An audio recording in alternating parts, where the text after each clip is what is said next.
sisters that really support you. Like if you don't get you some sisters, whether that's friendship or whatever, or your real siblings, but really get you some sisters that support you no matter what.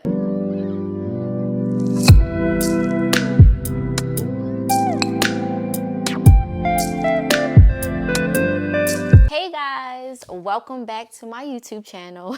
I know that last episode I talked about motherhood, but I didn't get a chance to step in and say who I am and things about me. So my name is Ashley. I'm so happy that you guys are here. If you're new here, please subscribe to the channel where I get to talk about faith, family, fashion, most importantly, things that I've experienced and in my life in particular. So I'm so excited, and please subscribe below.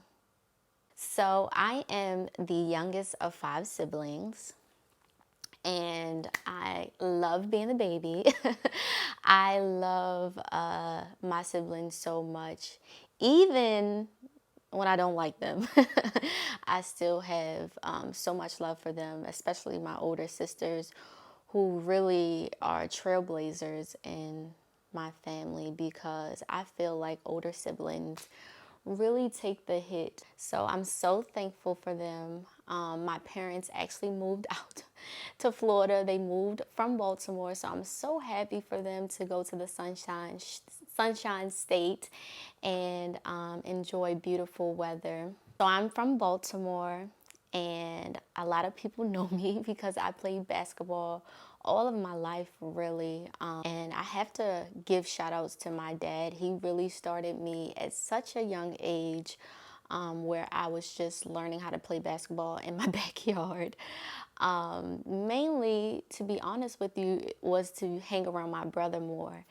But I don't know, maybe he saw something in me then that I didn't see then. I was probably about like 5 or 6 years old when I started playing basketball. And I remember when he put me in like leagues, and it would be like girls and boys on the team and things like that. And when I got to elementary school, things just really took off. Like he was really serious about it.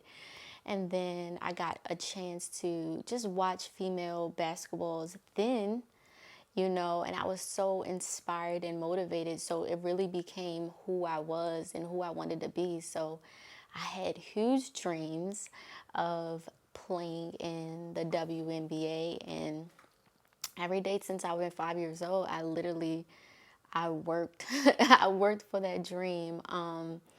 And it made it even special that my dad was a part of that journey and really helped me. I mean, he pushed me so bad that I used to didn't like my dad in some cases, because, he wanted me to be great. He had high expectations from me. So I'm so glad that he pushed me, so that I can actually go to college. I went to Coppin State University, a full ride where I studied computer science. I absolutely loved it. But really a huge part of my life I often sit and think about is high school.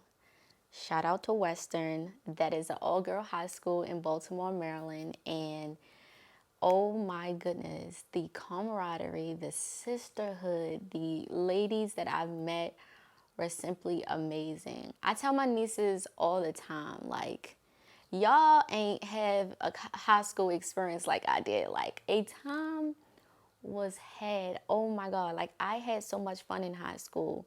Me and my best friend, we kind of reminisce about just the things that we did. I mean, shameless plug, shout out to Poly, shout out to City. They were also some great schools as far as like competition in basketball and things like that. But we had an amazing coach at the time, and pretty much all of the coaching staffs were really good, and we had a ball. I mean, we traveled. We used to do things that I felt was like unheard of as far as like punishment, but it was by far the best experience. Pretty much going to an all-girls school, I was like, like what? I never went to an all-girls school before, but it was so much fun. It was so much fun. And then we had this thing called Revel every year where you get to come out. You're outside all day. It's like literally a party at school all day. Like no other school is really doing it. I mean, of course, Poly, because they're right next door.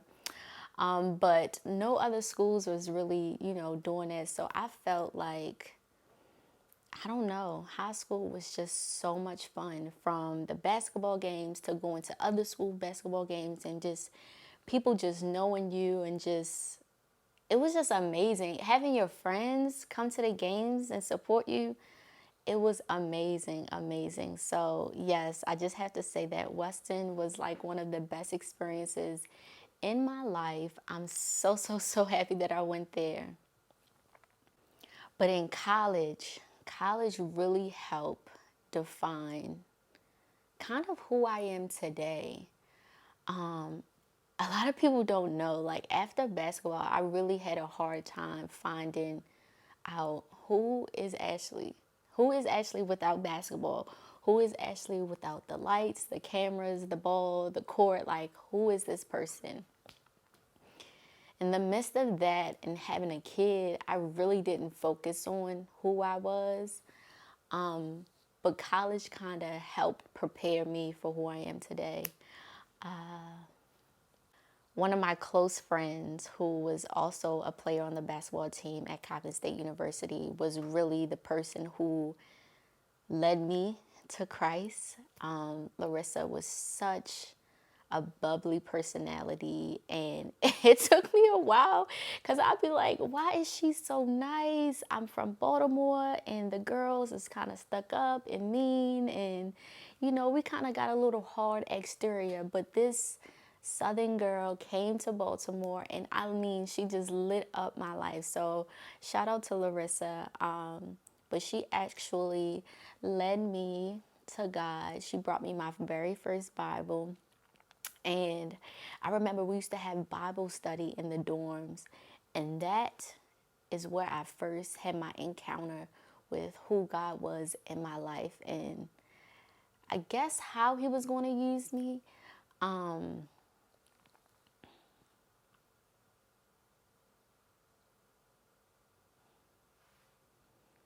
And those Bible studies were so amazing. I was new to faith. I was literally fired up for God. And from there, I've always carried this mentality of like the prayer warrior. A lot of times in my family, like I'm the one praying. I'm the one praying to break generational curses. I'm the one praying intercessory, fighting demonic spirits, fighting, things that we don't know we're going through, things that our parents went through. So I definitely enjoy those type of prayers because it's not me. It's not me really. It's really God, and I give him all of the glory. Since then, I have literally been finding my way and finding who I am without this basketball. And at 31 years young, I definitely can say that I found who I am. So I joined this church about 4 weeks ago, and it had literally lit something in me that never been, lit before. So I just feel so encouraged, like I'm new. I feel refreshed. I feel like I look different. I feel like my aura is different. I feel like my heart is different.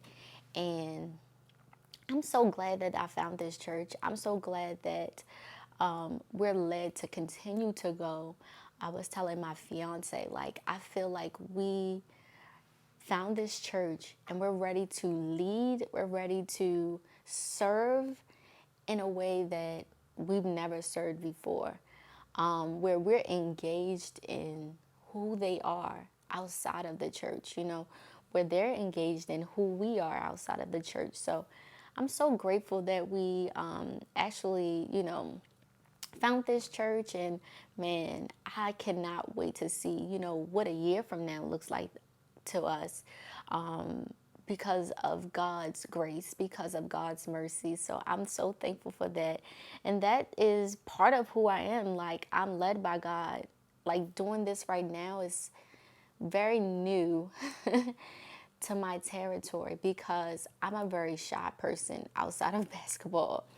I'm like an introvert. I don't like large crowds. I don't like to be around people I don't know.